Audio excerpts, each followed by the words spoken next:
coincidence that Cecil Rhodes, one of the greatest Illuminati frontmen, perhaps certainly of modern times, who did so much to imprison Africa, should choose to be buried at the point where this is all going on? You see, sir, Cecil John Rhodes wormed his way into the hearts of Africans, and in their despair, wise men of the Mashona people, wise men of Matebele people, tried to make Cecil John Rhodes one of them.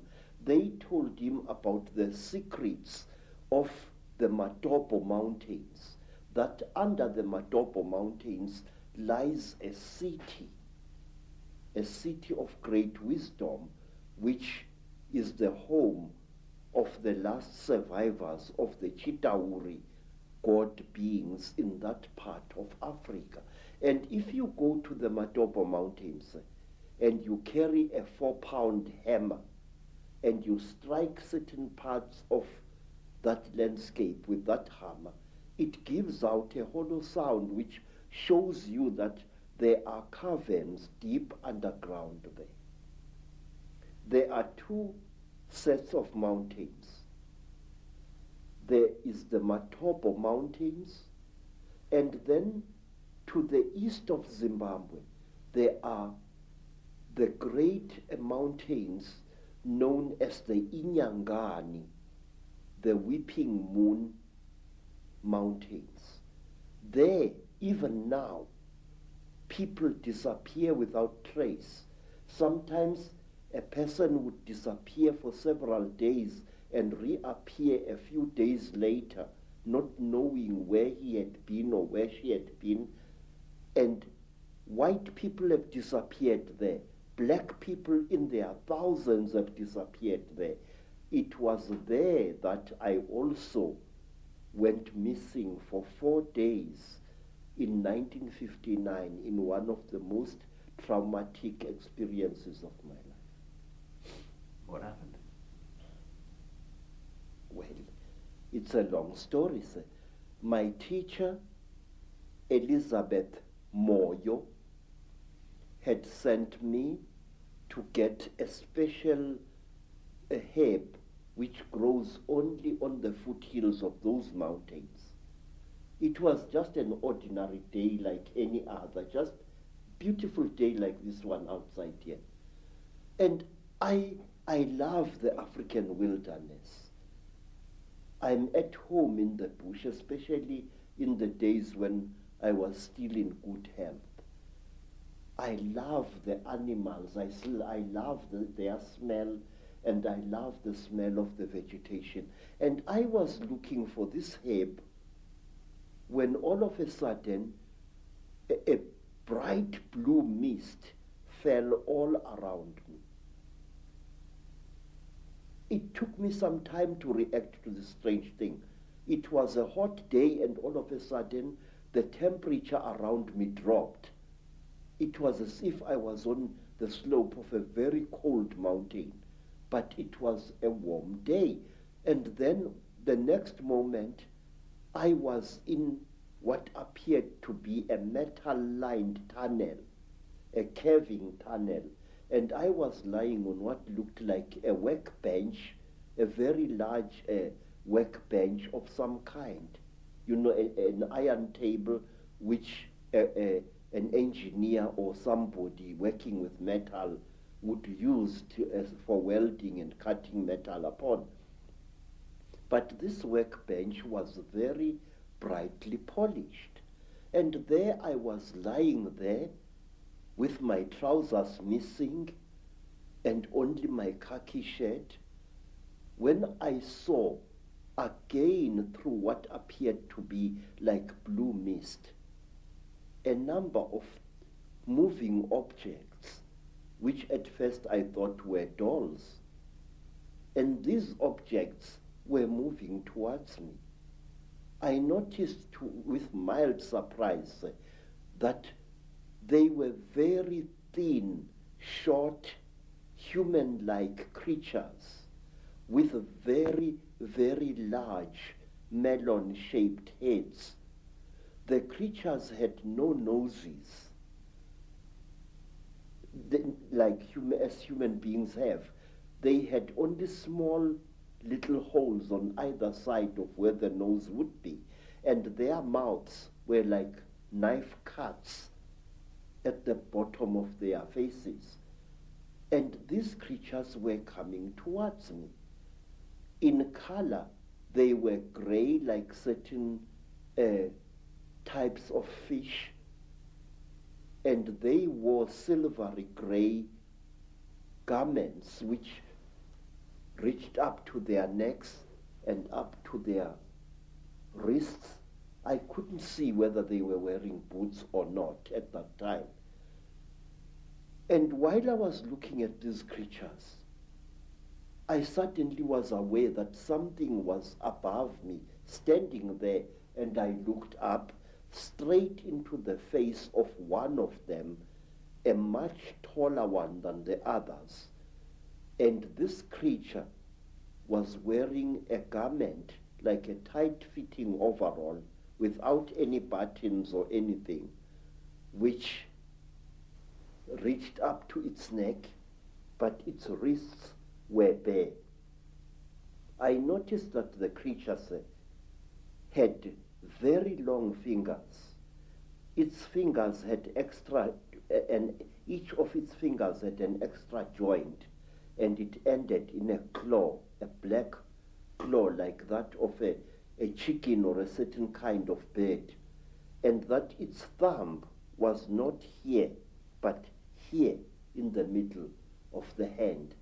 And this thing was standing above my head and looking down at me, and I was looking at its eyes, which were very strange indeed. It was as if it was wearing plastic goggles over its eyes. I could see its eyes inside these tinted goggles, and it had holes on either side here, but it had no nose as I have. Its jaws were very small, and its mouth was a slit with tiny little scale-like things where its lips should be. And the creature carried a horrible smell on it. I can't describe that smell. It was a metallic, chemically smell, which seemed to combine the smell you would smell when somebody is burning brass or copper, and a very ugly chemical smell, these two smells combined. And this creature was looking down at me. I was frightened, but I could not move. And the next thing I knew was a terrible pain on my left thigh. It was as if somebody had just stabbed me right to the bone. I screamed and I tried to jump away, but my body was inactive. I could not move. I was not tied to any chain. I was not chained to the top of this table. There was no belt tying me, but I could not move my body. And when I looked down at what was happening, I found that one of the shorter creatures had driven something very painful into my left thigh. And then, while I watched, horrified, the creature pulled out this thing, and I saw that it was like a pencil made of shining metal with what appeared to be a flexible cable at the back. And before I could do anything, sir, my head was seized by the creature above me. It caught me on either side of the head like this. And then a third creature drove something into my right nostril here. it was as if I had been shot. The pain was so terrible, sir, that I screamed and screamed. Blood filled my mouth, blood spattered out of the nostril, and the creature did not seem to care. I was stupefied. The pain was so intense, so terrible. And then, quietly, brutally, the creature pulled out the thing that it had stabbed me in the nose with, and blood flowed into my mouth, out of my nostril, and I was choking. And then the big creature coldly turned my head this way, so that blood came out of the mouth, and which gave me some kind of relief. And after what seemed like an eternity of pain, the creature brought something out of somewhere, which looked like an old-fashioned tea strainer in appearance, and it put this thing close to my nose. And then I seemed to drift away, and the pain subsided.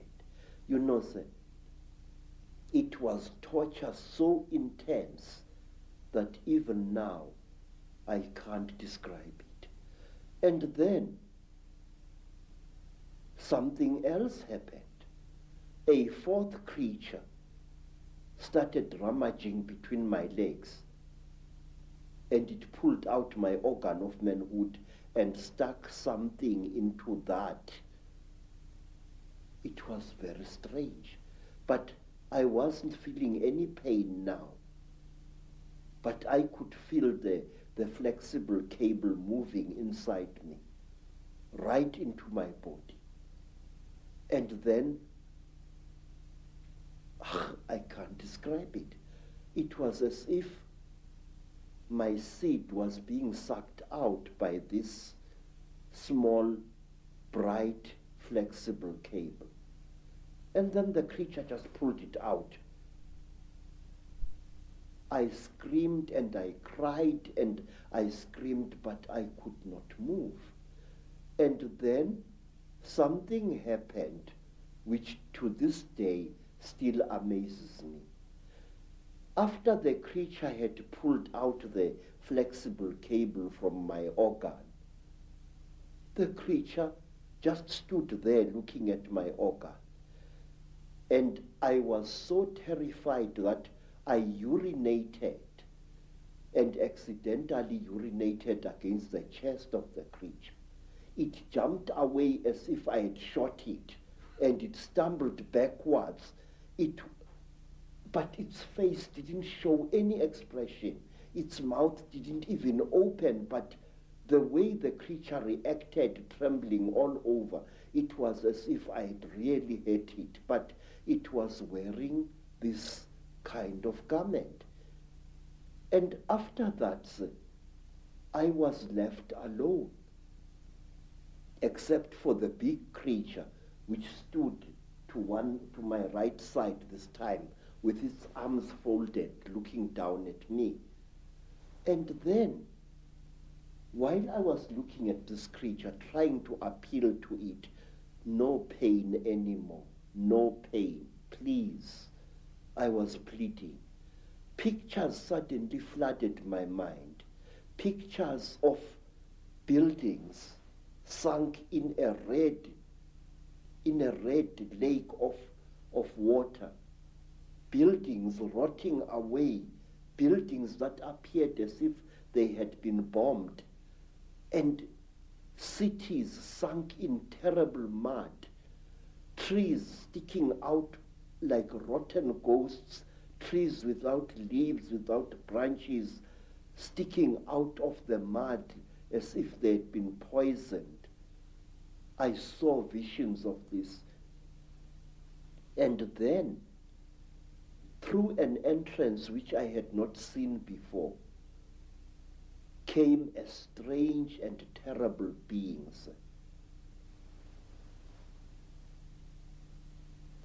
It was exactly like this. It was tall, made entirely of metal, with burning eyes and a snout. It didn't do anything. It just moved and came to stand at my left side. It didn't touch me or anything like that. It just stood there, making a strange humming sound. Wow, wow, wow, wow, wow, wow, like that. And then, from behind this metal creature, there appeared another creature. It was so radically different from the grey creatures in that it looked exactly like an earthly human being. It had a pink skin like that of a white woman. It had golden hair, and its ears were definitely pointed like those of an animal. Its eyes were slightly slanting. They were pale, pale blue, and never once did they blink. It was like this, nude, and there was a tail-like appendage at its back, which was very visible as it walked away after it had done to me what it did. What this thing did, it climbed over me and made love to me. And I noticed that unlike normal women, its breasts were set too high in its chest, and they were very, very hard in appearance. And that here, the pubic hair as well as the hair in the armpits was a fiery red, as if it had been dyed. And this thing didn't even blink. Its eyes were just like this, looking at you as if there was no liquid in the eyes, just an unblinking, terrible stare. And it was a small creature, about the size of a 16-year-old girl, but it was very, very heavy as it sat on top of me. And there was no emotion in that whole nonsense. There was no, I just... And then the creatures took me out of that room after the metal creature and this pink creature had gone. This creature took me out of that room, assisted by another one, and they pushed me along a corridor which curved slowly in that direction, towards my right. And there I was shown many things which even today I don't understand. I was shown little versions of this creature swimming in huge cylinders made out of what looked like glass, in a pinkish liquid, like ugly little frogs inside the liquid. They looked like aborted human fetuses. They were very, very terrible and disgusting. And then we came to another room, and there I saw a number of people undergoing the same torture that I had undergone. One particular person whom I passed very close to was a white man, definitely a European, with a yellowish beard and moustache and long, straggly blood-crusted hair. This man looked into my eyes and I looked into his eyes, and we were so close we were as I went past him. Then, to cut a long story short, I found myself in the bush again, But I was wearing only my shirt. My boots were gone, and so was my trousers. So I took off my shirt and wore it around my waist as a loincloth. And I started traveling, not knowing really in which direction I was going. Then I came to a track, and I walked along that. And some time later, I saw people coming towards me. It was a group of young men and young women, Mashona people, and they were going to a trading store I later learned. I asked them where Elizabeth Moyo's homestead was, and they directed me to it. But they kept a safe distance away from me. And later I learned why. I was carrying a horrible non-human smell upon me.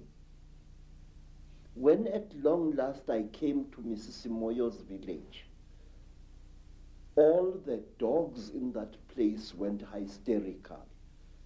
They came at me in a pack, wanting to tear me to pieces.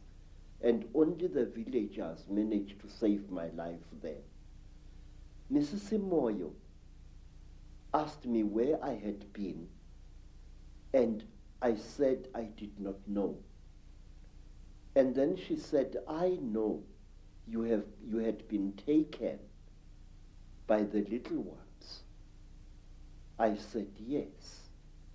I cannot understand. She said, you must not try to understand. You were chosen by the gods as a living sacrifice. So don't even try to talk about this. But how could I not talk about it? I wanted to understand what had been done to me, by whom and why. Even now, sir, I still want to understand what it was all about. And many years later, I met a remarkable white woman, Elizabeth Clara, a famous South African woman who had worked for British intelligence during the war, and who, we are told, had been impregnated by a being from the stars, Akon. I asked Elizabeth what was the meaning of the strange thing which was done to me, because since that time I had come across many black people, well over 200, who had been through the same torture as I.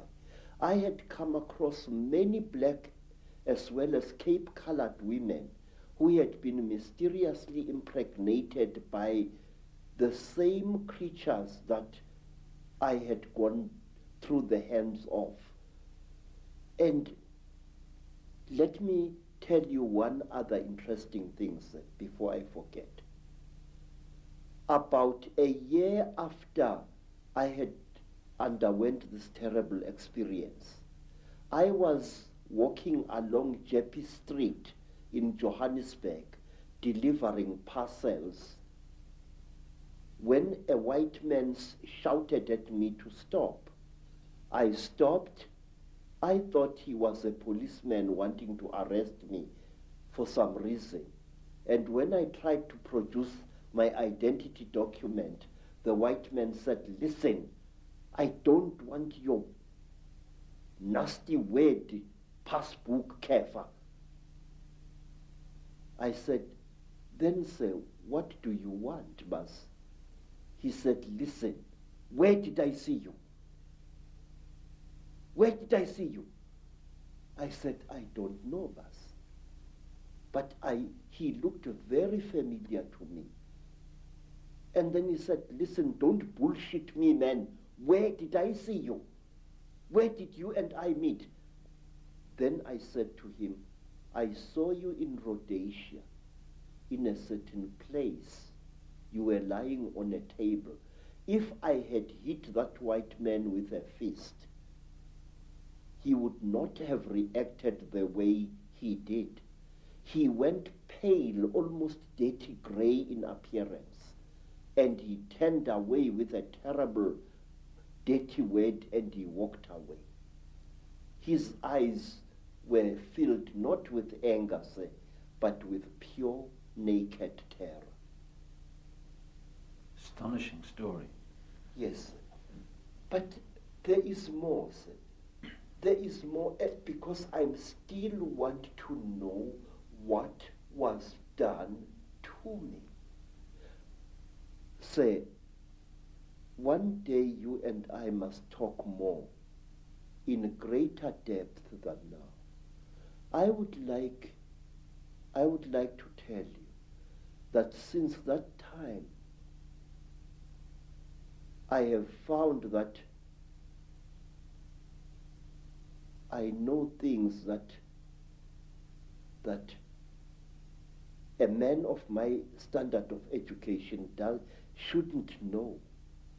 These hands, and those who know me can confirm this, these hands not only have made these sculptures using ancient African metal casting secrets. These hands, believe it or not, can make guns and working jet engines. And one day I wish you to come back to South Africa and I will show you one of these things. I know things which I shouldn't know, and it started at that time.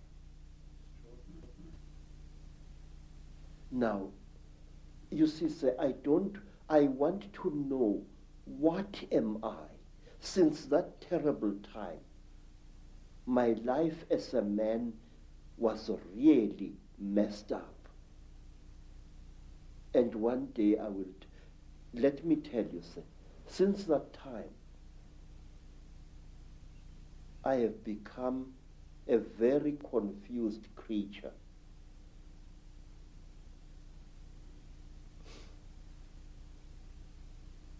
It's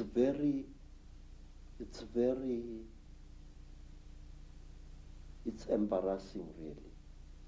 But since that terrible day, I became bisexual, which to me as an African is very, very disgusting. Since that time, my mind doesn't seem to be my own. I think about things that a man like me shouldn't bother himself about. I worry about people. It's sickening. I have ruined my life because of worrying about people.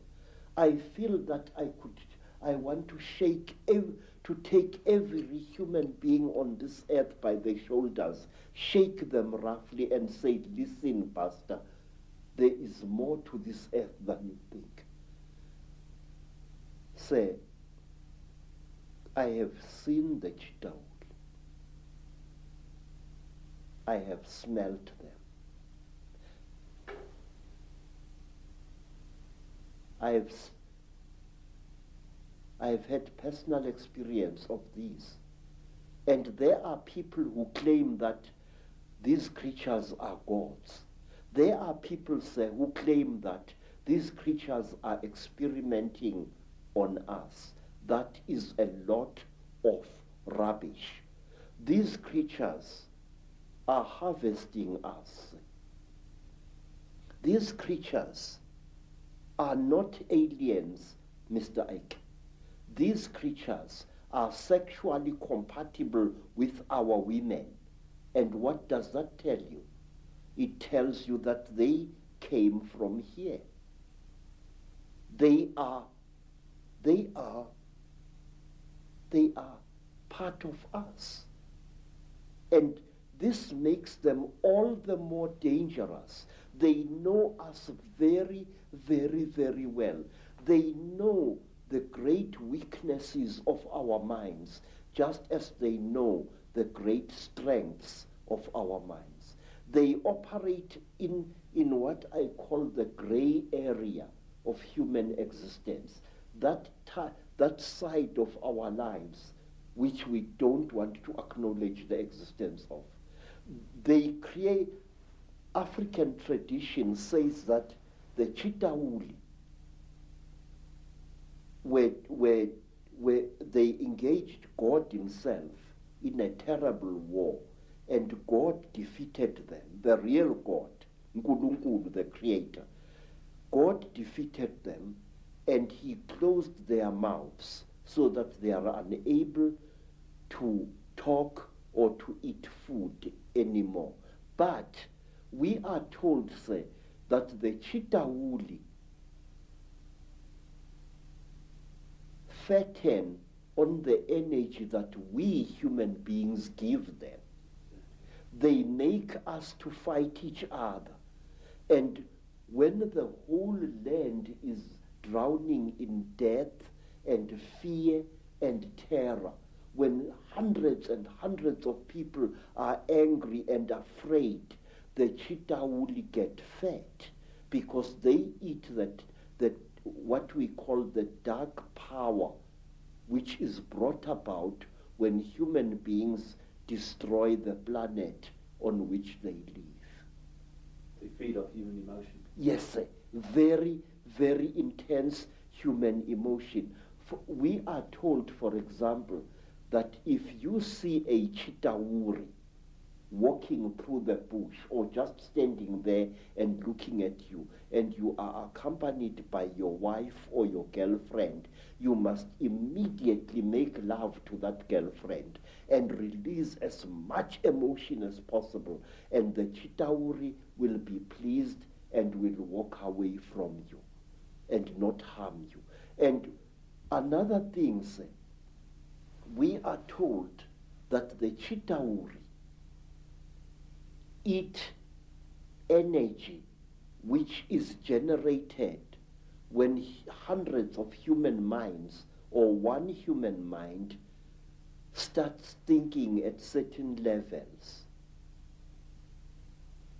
We are told that the Chitauri want us to think at certain levels. Certain wavelengths. Yes, and they reward us with long life. May I ask you, sir, have you ever thought as a thinking person, why is it that in the great universities of this world you find professors who think at certain levels and who live unnaturally long lives? Albert Einstein, Raymond Dart, Robert Broom, all these professors live a long, long time. And my Aunt Mina, the last Sanusi in South Africa other than myself, is as active as a young girl, and yet she's close to her 99th year of life. My stepmother, Rose, she has lost nearly all her children, and she is still alive. Extreme longevity is the reward with which the Chitauri reward you if you think at certain wavelengths.